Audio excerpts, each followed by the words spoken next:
네, 지금부터는 이제 북한 귀순병사와 관련해서 막 들어온 또 소식도 있다고 하는데요. 관련된 이야기를 지금부터는 황성준 문화일보 논설위원과 짚어보도록 하죠. 어서 오십시오. 네, 안녕하세요. 예, 저희 오늘 준비한 소식이 너무 많아서 속도감 있게 한번 준비를 해보도록 하겠습니다. 먼저 북한 귀순병사를 비상 상황에서 포복을 해서 가서 이 북한 귀순병사를 끌어낸 부사관들 2명 그리고 권영환 대대장인데요. 어제 브록스 주한미군 사령관으로부터 표창을 받았다고 합니다. 먼저 그 관련된 영상을 저희가 준비했는데 보시고 말씀 이어가 보도록 하겠습니다.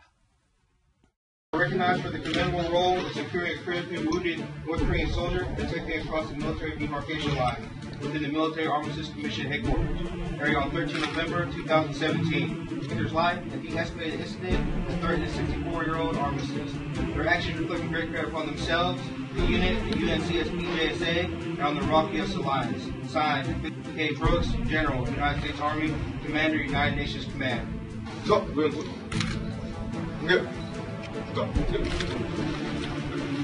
분명 권영환.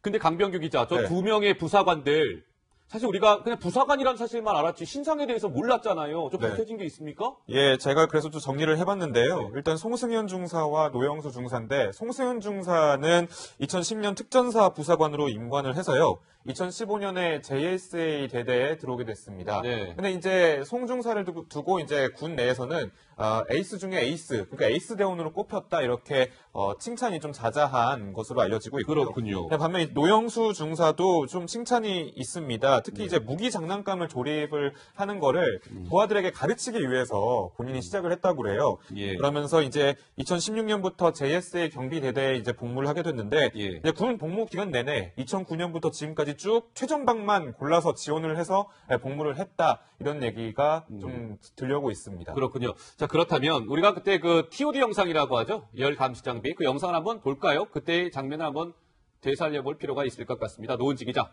네, 지금 이제 위에 보이는 게 송승현 중사고 밑에가 노영수 중사인데 두 사람이 낮은 포복으로 귀순병, 오청성 병사를 향해서 이제 가고 지금 이렇게 힘겹게 끌어서 이제 밖으로 이동을 시키는 모습을 볼 수가 있었는데 네. 그리고 뒤에는 권영환 대대장이 사실 엄호를 하면서 두 사람이 이제 안전하게 귀순병사를 구조를 할 수 있도록 이제 엄호를 하고 뒤에서 지켜보는 모습까지 저렇게 TOD 영상에 잡혔습니다. 근데 저 2명의 부사관이 노은지 기자 스스로 이렇게 내가 저 긴급 상황에 투입이 되겠습니다라고 이렇게 손을 들었다면서요. 맞습니까? 긴박했던 상황에서의 권영환 대대장과의 대화 내용이 좀 공개가 됐는데 권영환 중령이 너희들 자신이냐 이렇게 물었더니 두 사람이 네 자신 있습니다 이렇게 얘기를 했다고 하더라고요. 그리고 이어서 오히려 우리에게 이런 기회를 주셔서 감사드립니다 대대장님 이런 얘기까지 했다고 해서 네. 사실은 자원을 해서 이제 계속 복무 중이다 이런 내용도 전해졌고 이번에 이 포복 작전에 가게 된 것도 두 사람의 자원이었다 이런 사실이 전해졌습니다. 네, 황성준 의원 보시기에는 어떻습니까? 저 2명의 부사관들의 이제 신상도 좀 밝혀지게 됐고요. 그런데 뭐 합당한 그냥 그거에 대한 당연한 대가라고 보시는지 아니면 또 뭐 다른 생각이 있으신지 어떻게 보셨어요? 그러니까 이제 뭐 여러 가지 저 작전에 대해서 평가가 있는데요. 그거는 이제 지휘관들의 문제고, 그러니까 대응의 문제 같은 게 나올 때는요. 저 두 부사관은 굉장히 칭찬을 만합니다. 사실은 굉장히 저 어려운 상황 아닙니까? 어떻게 보면 총알이 날아올지도 모르는데 자원에서 간 거죠.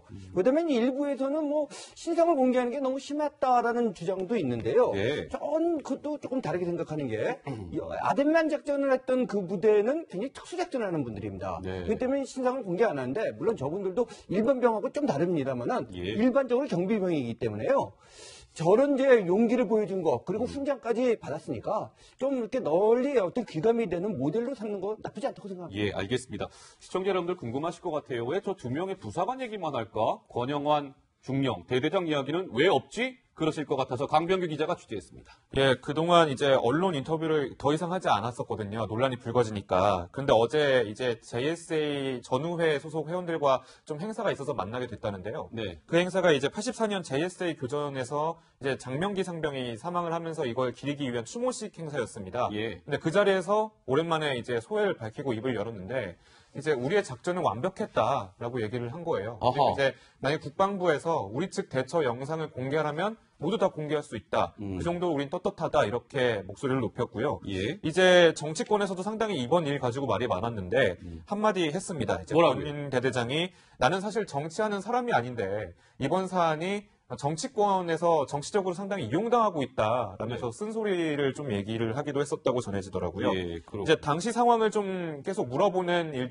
말들이 많아서 그것에 대해서 대답도 했었는데 일단은 그 상황이 발생했을 때 본인 자신의 운전병이 본인의 이런 방탄무랑 방탄복을 다 챙겨주면서 끝까지 이 상황이 끝날 때까지 끝까지 수행하겠다라고 했다고 합니다. 예. 그러니까 이제 권대대장이 너는 알겠습니다. 위험하니까 뒤에서 지켜라, 오지 마라 이렇게 얘기를 했다고도 전해지고 예. 있습니다. 그런데 노은지 기자 보면 우리는 지금 뭐 부사관, 중령, 대대장한테 뭐 표창도 주고 하는데 남과 북이 희비가 엇갈리고 있죠. 이번 사건 이후에. 근데 어제도 잠시 전해드렸던 게 예. 추격을 했었던 그 경비병력들 북한군 어떻게 됐을까 이거 좀 전해드렸는데 아무래도 처벌을 좀 받을 것 같다라고 얘기를 했는데 이게 실제였습니다. 그래서 당시 이제 JSA 경비병력들은 장교를 포함해서 한 40명 정도 된다고 하는데 전원이 교체가 됐다고 하고요. 그리고 북한 그 귀순병사가 넘어왔던 72시간 다리는 다리 자체가 폐쇄가 됐다고 해서 예. 우리는 사실 표창을 주고 북한군 전원은 저런 식의 징계를 받는 아주 이제 극명한 대비를 보였습니다.